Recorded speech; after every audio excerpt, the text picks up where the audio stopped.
নমস্কার বন্ধুরা, আমি রাখি বলছি। আজকে মাছের ডিম দিয়ে বড়া তৈরি করবো, সেটা দিয়ে আমি তরকারি বানাবো। এই মাছের ডিমটাকে আমি পেঁয়াজ নুন দিয়ে মেখে রেখেছি, আর এদিকে তেল দিয়ে দিচ্ছি। তেলটা গরম হলে মাছের ডিমগুলো ভাজবো, তারপর আলু আর পটল দিয়ে তরকারি করব। সেটাই কীভাবে করব সেটাই আপনাদের কাছে তুলে ধরছি। দেখুন বন্ধুরা, আমি মাছের ডিমগুলো দিয়ে দিয়েছি। এক পিঠ হয়ে গেছে, একটা একটা এক পিঠ তুলতে দেবো।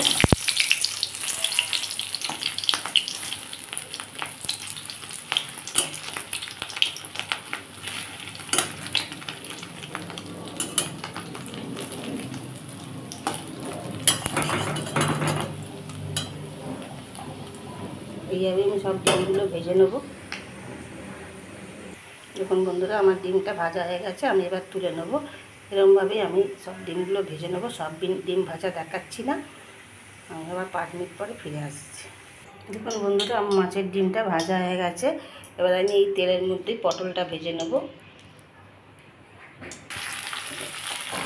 তেলের মধ্যেই পটলটা দিয়ে দিয়েছি। পটলটা লাল লাল করে ভেজে নেব।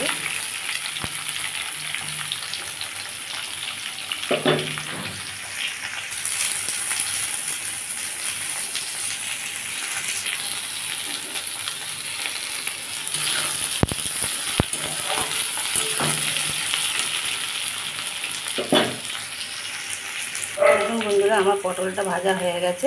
আমি এবার এই পটলটা একটা পাত্রে তুলে নেব। আমি আর একটু তেল দিয়েছি এর মধ্যে। এবার একটু শুকনো লঙ্কা, একটু জিরে ফোড়ন দেবো।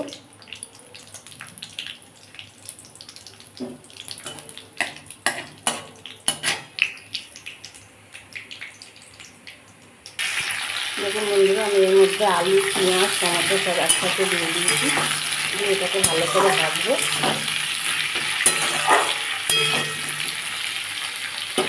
আমি একটু 5 মিনিটের জন্য চাপা দিয়ে দেবো, যাতে ভাজা হয়ে যায়, আলুটা একটু সেদ্ধ করে হয়ে যাবে।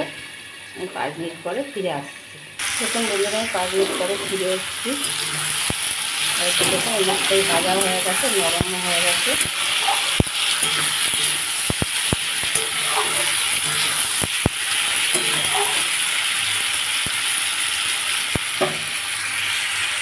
বন্ধুরা, আমার আলুটা ভাজা হয়ে গেছে।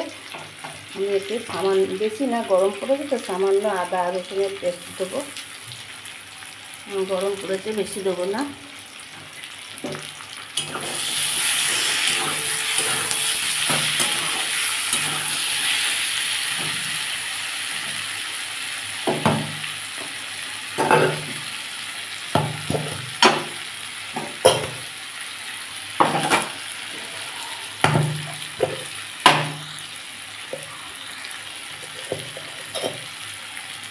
পরিমাণ মতো হলুদ দেবো।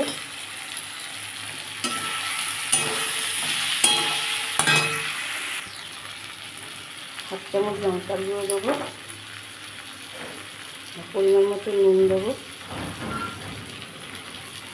দিয়ে বন্ধুরা এটাকে ভালো করে কষতে হবে, নাহলে আদা রসুনের গন্ধ থাকবে।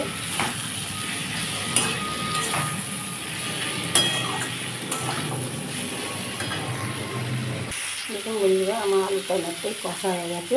এবার ভেজে রাখা পটলটা আমি এর মধ্যে দিয়ে দেবো। দিয়ে আর একটু কষে নেব।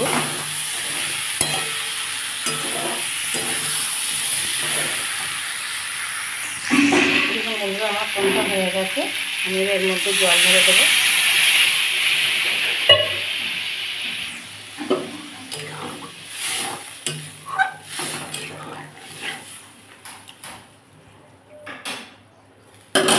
মাছের ডিমগুলো দিয়ে দেবো।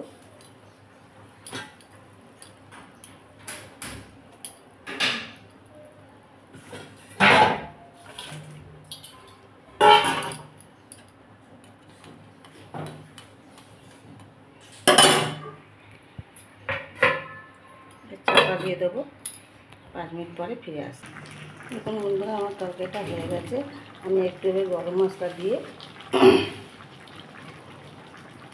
নাড়িয়ে চাপা দিয়ে তারপর সার্ভ করে দেখাচ্ছি। দেখুন বন্ধুরা, আমার মাছের ডিম দিয়ে আলু পটল দিয়ে তরকারি শুকনো শুকনো হয়ে গেছে। নামিয়ে দিয়েছি। কারো ভালো থাকলে লাইক করবেন, সাবস্ক্রাইব করবেন। আর পাশে থাকবেন। আর যে সকল বন্ধুরা অনেকক্ষণ ধরে আমার ভিডিও দেখেন তাদেরকে অসংখ্য ধন্যবাদ। এই বলে আমি এখানেই শেষ করলাম। দেখা হয় পরে একটা এপিসোডে।